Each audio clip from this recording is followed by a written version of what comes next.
அப்படின்னு விஜய் மட்டும் தான் சொல்லிட்டு இருக்காரு. யாருமே இது திமுக வந்து விஜய் பத்தி எதுவுமே பேசுறது அவங்க கண்டுக்கிறதே இல்லை. நான் வந்து இவருக்கு போட்டினா வந்து அவங்க திருப்பி ரிப்ளை பண்ணணும்ல. டிஎம்கே வந்து அவங்க வேலையை அவங்க பார்த்துட்டு இருக்காங்க. ஏடிஎம்கே தான் ஆஸ் யூஷுவல் எதிர்க்கிறாங்க. டிஎம்கே விசஸ் ஏடிஎம்கே. டிவிகே வந்து இன்னும் அவங்களுக்கு நிறைய ஒர்க் அவுட் பண்ணணும் பர்சனலா. பட் ஓவராலா பார்க்கும்போது டிவிகே அந்த அளவுக்கு ரெண்டுத்துக்குமே ஆப்போசிட் சொல்ல முடியாது. அதிமுக இருந்த பவர் வந்து எல்லாம் ஸ்ட்ராங்கான பவர். அது நம்ம இருந்து சொல்லுவோம், எம்ஜிஆர் இருக்கு நல்ல பவர், ஸ்ட்ராங்கான பவர். இப்போ அவங்க ரெண்டு பேரும் போன பிறகு இவருடைய எடப்பாடியிட வந்தது. அவர் சரியாக இருந்திருந்தாருன்னா இந்த அளவுக்கு போயிருக்காது. எடப்பாடி பழனிசாமி வந்துட்டு ஒரு இதுவாக தான் வச்சிருக்காங்க பிஜேபி வந்து பார்த்தீங்கன்னா. இப்போ அவர் ஜெயிச்சா மட்டும்தான் வந்துட்டு அவர் கண்டினியூ ஆக முடியும் தமிழ்நாட்டில். பிஜேபிக்கும் அதிமுகவுக்கும் இப்பதான் பிரிஞ்சுட்டோம், நாங்க இனிமேல் இனி எக்காலத்துக்கும் கூட்டணி கிடையாதுன்னு சொன்னவர் எடப்பாடி திருப்பியும் சேர்ந்தாங்க. இப்படி எந்த புள்ளியில நீங்க இணைஞ்சீங்க அப்படின்னு கேட்டா அவருக்கே பதில் சொல்ல முடியாது. திமுக ஆட்சி மட்டமான ஆட்சி. அவங்க ஒரு மேலே போட்டு பேசணும்னா மக்கள் கேட்குற மாதிரி இருக்கணும். அவங்க பேசுறது முதல்ல நடுவில் ஆரம்பிச்சாங்க, ஸ்டேஜில் வந்து டான்ஸ் போட்டு ஆடுறது, நம்ம அசிங்கமாக ஒரு அறிமுகமாக ஆட ஆரம்பிச்சாங்க. இப்போ என்னன்னா அசிங்கமா பேசுறதே ஒரு வழக்கமாக எடுத்துக்கிறாங்க. இப்போது புதிய அறிமுகம் ஆச்சி ஹோட்டல் சாம்பார் 50 கிராம் ரூபாய் 20 மட்டுமே.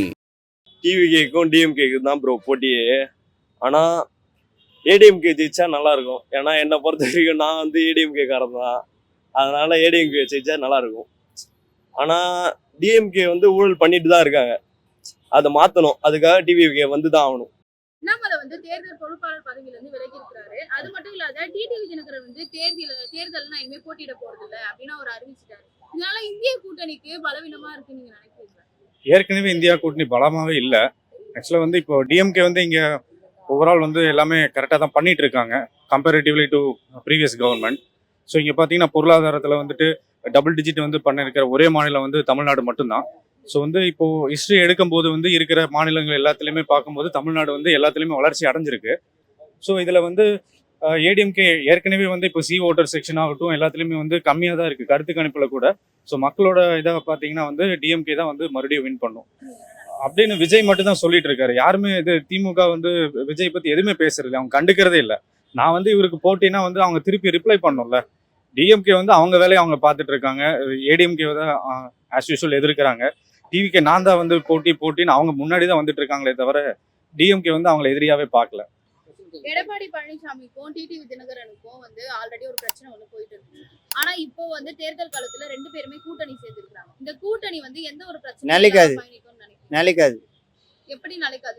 என்னால எனக்கு தெரிஞ்சதை நான் சொல்றேன். அவங்க ரெண்டு பேரை நிலைக்கிறதுக்கு கஷ்டம்தான். ஏன்னா ரெண்டு பேரும் அப்பத்துலேருந்து விரோதமா இருந்துட்டு இப்போ ஒன்றா சேர்னால முடியாது, நடக்கிற காரியம் இல்லை. இளைய தளபதி வாய்ப்பு இருக்கு.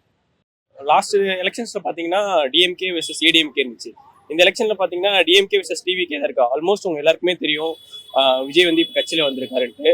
ஸோ இப்போ கூட ரீசெண்டாக தேர்தல் கணிப்பிலையும் டிவிகே தான் கொஞ்சம் அதிகமாக சப்போர்ட்டர்ஸ் இருக்காங்க. ஈவன் நானுமே இப்போ டிவிகேக்கு தான் சப்போர்ட் பண்ணுவேன். ஸோ இந்த வாட்டி டிஎம்கே வெர்சஸ் டிவிகே தான்.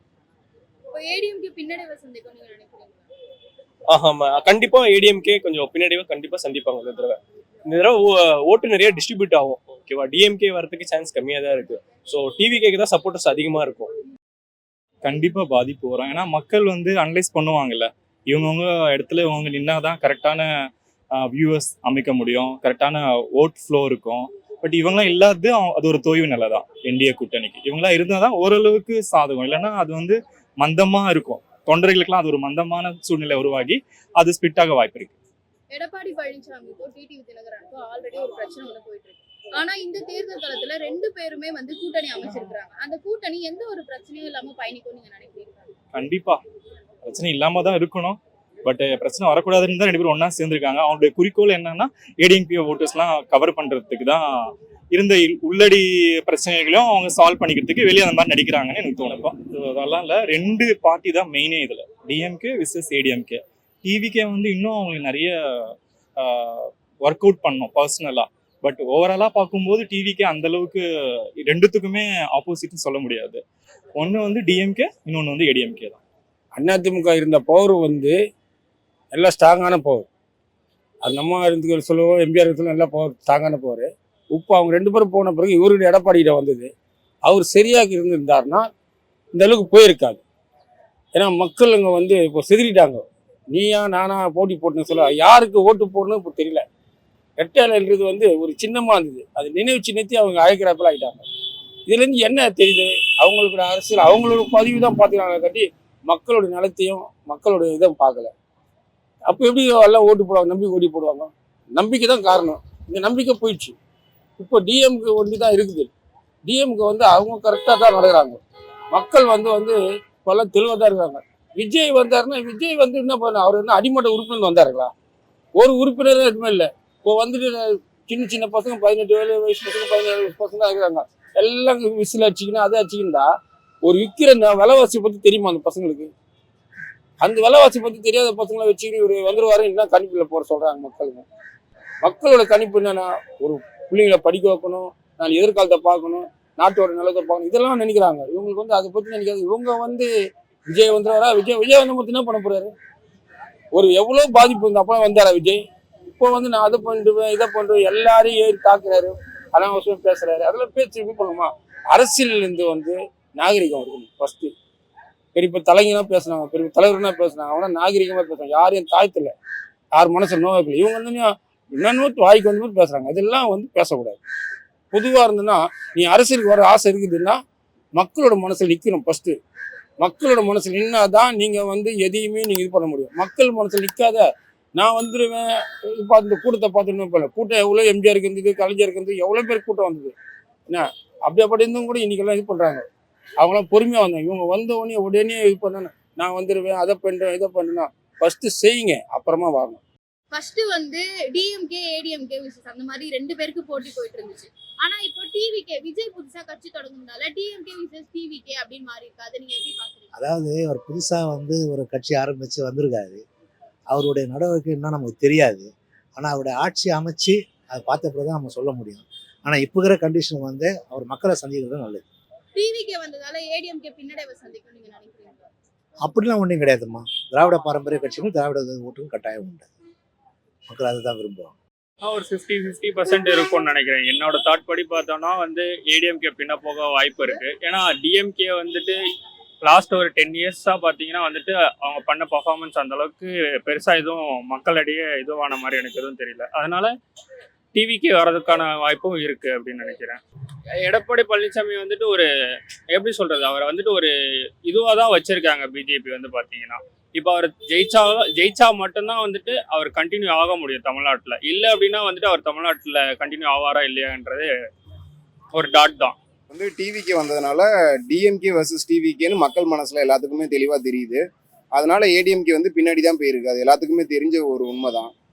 ஆக்சுவலாக இந்த 2026 வந்து டிவிகே வரதுக்கு அதிக வாய்ப்பு டிவிகேக்கு தான் இருக்குது. மோஸ்ட்லி 90% ஆஃப் ஓட்டு வந்து டிவிகேக்கு தான் வரும்.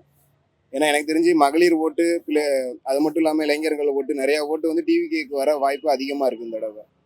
ஆமாம், மோஸ்ட்லி மக்களுக்கு உண்மை தெரியும். அதன்படி 2026 டிவிகே தான் வரும், பார்ப்போம். என்டிஏ கூட்டணி முழுக்க பொருந்தா கூட்டணி. அதில் எந்த அணியை எந்த ஒரு கட்சியை எடுத்துக்கிட்டாலும் அவர் கொள்கையும் இல்லை, ஒரு குறைஞ்சபட்ச அடிப்படை கோட்பாடும் கிடையாது. ஒரு ஒரு புள்ளியில் ஒரு மைய புள்ளியில் இணைஞ்சோம் அப்படின்னு சொல்லக்கூடிய எந்த ஒரு விடையுமே இல்லாமல் கூடிய ஒரு கூட்டணி தான் என்டிஏ கூட்டணி. எடப்பாடி தினகரன் அவரோட ஒருங்கிணைப்பும் பொருந்தாத கூட்டணி. நேற்று வரையும் திட்டிட்டு இருந்தவர் இன்னைக்கு வந்து கூட்டணியில் சேர்ந்துக்கிறேன் பங்காளி சண்டைன்றாரு. அதுக்கப்புறமா பிஜேபிக்கும் அதிமுகவுக்கும் இப்போ தான் பிரிஞ்சிட்டோம் நாங்கள், இனி எக்காலத்துக்கும் கூட்டணி கிடையாதுன்னு சொன்னவர் எடப்பாடி திருப்பியும் சேர்ந்தாங்க. இப்படி எந்த புள்ளியில் நீங்கள் இணைஞ்சீங்க அப்படின்னு கேட்டால் அவருக்கே பதில் சொல்ல முடியாது. காங்கிரஸ் திட்டாதது அதிமுக, மதிமுக திட்டது அதிமுகன்றாரு. கடைசியில் அவங்க விளக்கம் சொல்கிறாங்க, நாங்கள் இந்த புள்ளியில் இந்த எதிர்ப்பில் நாங்கள் ஒன்று சேர்ந்துருக்கோன்னு. இவருடைய இது என்ன, மக்கள் உங்களை நம்புகிறோம் அப்படின்னா எந்த புள்ளியில் நீங்கள் ஒன்று சேர்றீங்க? தமிழகத்துக்கு என்ன சொல்ல போகிறீங்க, என்ன செய்ய போகிறீங்க? நீட்டு விளக்க நீங்கள் சேர்ந்து கொடுக்க போகிறீங்களா? அதற்கு உத்தரவாதம் கொடுத்துருக்கு பிஜேபி அப்படின்னு சொல்ல போகிறீங்களா? அது சொன்னாங்க அதனால் நாங்கள் கூட்டணி இல்லை, தமிழகத்திற்கு விடுவிக்கப்படக்கூடிய நிதியை கொடுக்குறான்னு சொல்லியிருக்காங்க, பல திட்டங்களுக்கு அனுமதி தரேன்னு சொல்லியிருக்காங்க, அதுக்காக கூட்டணி. இப்படி தமிழகத்தினுடைய மக்களுடைய வாழ்வாதாரத்திற்கு ஏதாவது ஒரு தேவையின் அடிப்படையில் நாங்கள் இணைஞ்சிருக்கோம்னு சொன்னால் மக்கள் உங்களை நம்புவாங்க. ஆனால் நீங்கள் சுயநலத்திற்காகவும் இடி ரைடு இன்கம் டேக்ஸு இது போல் உங்களுடைய பதவியை தக்க வைத்துக் கொள்ள வேண்டும், உங்களுடைய சொத்துக்களை தக்க வைத்துக் கொள்ள வேண்டும் என்ற ஒரு அடிப்படையில் தான் நீங்கள் இணைஞ்சிருக்கீங்க. தமிழக மக்கள் ரொம்ப தெளிவானவங்க. எப்பவுமே தமிழக மக்கள் சரியான ஆளை தேர்ந்தெடுப்பாங்க, சரியான ஆளுக்காக வெயிட் பண்ணுவாங்க. அந்த அடிப்படையில் திமுக தான் இப்போ இருக்கக்கூடிய நிலையில வலுவான கூட்டணியை கட்டமைச்சிருக்கு. அது கொள்கை அடிப்படையில் இருக்கக்கூடிய ஒரு கட்சியாக நாங்கள் பார்க்குறோம். நன்றி. இதுக்கு முன்னாடி தமிழ்நாட்டோட அரசியல் களத்துல வந்து டிஎம்கே விசஸ் ஏடிஎம்கே அப்படின்னு இருந்துச்சு. ஆனா இப்போ வந்து டிஎம்கே விசஸ் டிவிகேன்னு மாறிடுச்சு. அதாவது டிவிகேன்றது மாறுச்சுன்னு நீங்க வந்து ஒரு ஒரு ஒரு மாய பிம்பத்தை ஏற்படுத்திக்க விரும்புறீங்க. நம்ம மாணவர்களுக்கு சரியான பாதையை கொடுக்கணும். அட்லீஸ்ட் அது எதுனாவது காட்டணும். பல கட்டத்து போராட்டங்கள் அடிப்படையில் தான் இன்றைக்கு திராவிட கட்சிகள் தன்னுடைய தமிழகத்தில் செய்யக்கூடிய அந்த திட்டங்கள்ல நீங்க டிவிக்கேன்னு ரொம்ப சுருக்கிடுறீங்க. டிவிக்கே வரட்டும், நாங்க தப்பே சொல்ல, கொள்கையை எடுத்துன்னு வாங்க, உங்களுடைய கான்செப்டை சொல்லுங்க மக்கள் இடத்துல. நாங்க இதெல்லாம் செய்ய போறோம். ஒரு தெளிவில்லாத ஒரு கூட்டத்தை நீங்க வந்து கட்டமைக்கிறதுன்றது போட்டியாக நாங்கள் இப்போதைக்கு கருத முடியாது. எதிர்காலங்களில் உங்களுடைய கொள்கையோ உங்களுடைய தொண்டர்களையோ வலுப்படுத்தி கருத்தியெல்லாம் அவங்கள கொண்டு வாங்க. அதுக்கப்புறமா நீங்க போட்டின்ற இடத்துக்கு வாங்க. முதல்ல தொண்டர்களை வலுப்படுத்துங்க, அவங்கள கொள்கை ரீதியா செழிமைப்படுத்துங்க. அதுக்கப்புறமா போட்டின்ற இடத்துக்கு வாங்க. போட்டிக்கு நீங்க இப்பயே வந்துட்டீங்கன்னா நீங்க நல்ல கொள்கையா தலைவராக இருக்கலாம், ஆனா அதை வெளிப்படுத்தாம இருந்தா அது போட்டியில பயன்படாது. இல்லை டிவிக்கு வந்து இப்போதான் வந்துச்சு. ஆனால் ஏடிஎம்கேவும் டிஎம்கேவும் ரொம்ப நாளாவே இருக்கு. ஏன்னா அது ரொம்ப வருஷங்களா இருக்குது. இப்போ வந்து டிவிக்கு இதுக்குள்ளவே ஆட்சியை பிடிக்கும்னா அது அவன் ரசிகர்கள் வந்து ஓட்டு போட்டுருவாங்க அப்படி சொல்லிட்டு அவங்க நம்பிட்டு இருக்காங்க. ஆனால் ஏடிஎம்கேவும் டிஎம்கேவும் வந்து அவங்களுடைய தொண்டர்களை வச்சிருக்காங்க. ரொம்ப வருஷமா அவங்க வந்து அவங்கள வச்சிருக்காங்க. இவங்க இப்போ வந்துட்டு எப்படி இவங்க ஜெயிச்சிட முடியும்? மக்களுக்கு நல்லது நடக்கணும்னா ரெண்டு பேரும் சேர்ந்தது தப்பு இல்லை. மக்களுக்கு கண்டிப்பாக நல்லது நடக்கணும்னா அவங்க ரெண்டாவது நல்லது நடக்கணும். திமுக ஆட்சி மட்டமான ஆட்சி. அவங்க பேச்சாளர்ன்றவங்க வந்து ஒரு மேலே போட்டு பேசணும்னா மக்கள் கேட்குற மாதிரி இருக்கணும் அவங்க பேசுறது. முதல்ல நடுவில் ஆரம்பிச்சாங்க, ஸ்டேஜில் வந்து டான்ஸ் போட்டு ஆடுறது, நம்ம அசிங்கமாக ஒரு அறிமுகமாக ஆட ஆரம்பிச்சாங்க. இப்போ என்னன்னா அசிங்கமாக பேசுறதே ஒரு வழக்கமாக எடுத்துக்கிட்டாங்க. அதாவது ஆங்கிலத்தில் சொன்னால் ட்ரெண்டுன்னு ஆயிடுச்சு. சரிங்களா? அதனால வந்து திமுக இருக்கிறதுலே மட்டமான ஆயிடுச்சு. இனி எந்த காலத்துக்கும் வரக்கூடாதுன்றது தான் என்னுடைய கருத்து. யாரு வேணாலும் வரலாம். புதுசாக இப்போ இதுக்கு முன்னாடி ஒருத்தர் சொன்னது வந்து புதுசாக வந்து ஒரு எப்படி வந்துட முடியும், 25 வருஷம் ஆட்சி இருக்கு, அதுக்கப்புறம் எம்ஜிஆர் ஜெயலலிதா அம்மாலாம் வந்ததுக்கு அவங்களும் ஏடிஎம்கேக்கு இவங்க 2 பேருக்கு தான் அனுபவம் இருக்குன்னா அப்படி கிடையாது. அப்போ அவங்கவுங்க அரசியல்வாதி அவங்கவுங்க குடும்பத்தில் தான் வந்துகிட்டே இருப்பாங்க. அதனால புதுசாக ஒருத்தர் வரணும். அதுக்கு விஜய் வந்து தப்பு இல்லை. நான் ஏடிஎம்கேக்காரன் தான், ஆனால் ஏடிஎம்கேக்கு தான் ஓட்டு போடுவேன். ஆனால் இருந்தாலும் திமுக வரக்கூடாது. ஸோ அவங்க கூட்டணிக்குள்ளேயே தலைவர்களுக்குள்ள பிரச்சனை இருக்கு. ஸோ அவங்க நயினார் அறிவிச்ச நாள் முதல் கொண்டு இன்னைக்குமே பிரச்சனை. அதுக்கு என்ன காரணம்னா அவங்க தலைமை அவங்க கட்சி வந்து தமிழ்நாட்டில் தோக்க போகுது, அந்த தோல்வியை நான் ஏத்துக்க விரும்பலன்னு சொல்லி அவர் வந்து இந்த பொறுப்புல இருந்து விலகுறாரு. அதுவும் அவர் குறிப்பிட்ட அந்த 6 தொகுதி, அந்த 6 தொகுதியுமே அவர் ஜெயிக்க வைக்க முடியாது, ஒரு தொகுதி கூட ஜெயிக்க வைக்க முடியாது. ஆனா அந்த 6 தொகுதியை வந்து நான் வேலை செய்ய முடியாதுன்னு சொல்லி போறாருன்னா காரணம் அவர் தோல்வியை கண்டு இப்பயே பயந்து போறாருதான். அதுக்கு ஒரு காரணம் தன்னோட அப்பாவுக்கு உடம்பு முடியலன்னு சொல்லி சொல்றாரு, அதை ஏத்துக்க முடியாது, இங்க முத்துவேல் கருணாநிதி ஸ்டாலின் இருக்கிறதால பயந்து போறாரு. இல்ல அது ஏடிஎம்கே வந்து 3வது இடத்துல போகுதுன்னு சொல்ல விரும்பல. ஆனா அதுக்கு முன்னாடி ஒரு வார்த்தை சொல்றீங்க, என்ன சொல்றீங்கன்னா டிவிகே விசஸ் டிஎம்கேன்னு சொல்லி, அதை நாங்கள் முற்றிலும் வந்து அதை ஏற்றுக்க விரும்பலை. காரணம் என்னன்னு சொன்னோன்னா அவங்க வந்து ஃபுல்லாகவே இன்ஃப்ளூயன்ஸ் பண்ணி தான் அவங்க வந்து வராங்க. சரிங்களா? அப்படி இருக்கும்போது அவங்க வந்து ஒரு பேசும் பொருளாக தான் இருப்பாங்களே தவிர ஆட்சிக்கோ அதிகாரத்துக்கோ அவங்க வந்து எலிட் ஆகிறது ரொம்ப ரொம்ப கஷ்டம். ஏன்னா அவங்க கொள்கை என்னன்னு சொல்ல கிடையாது. அவங்க வந்து அதாவது ஒரு இஷ்யூல இருந்து அவங்க வந்து எப்படி எஸ்கேப் ஆகணும் தான் நினைக்கிறாங்க தவிர மக்கள் கிட்ட அதை எப்படி கொண்டு போய் சேர்க்கணும், இல்லை மக்களை எப்படி கவர்ச்சி வரணும்னு சொல்லி அவங்களுக்கு எந்த ஒரு அடிப்படை அறிவும் கூட கிடையாது. அப்படி இருக்கும்போது திமுக விசஸ் டிவிக்கு அந்த ஒரு வாக்கியத்தை நாங்கள் ஏற்றுக்க முடியாது. இப்போது புதிய அறிமுகம் ஆச்சி ஹோட்டல் சாம்பார் 50 கிராம் ரூபாய் 20 மட்டுமே. மின்னம்பலம்.com தமிழின் முதல் மொபைல் பத்திரிகை.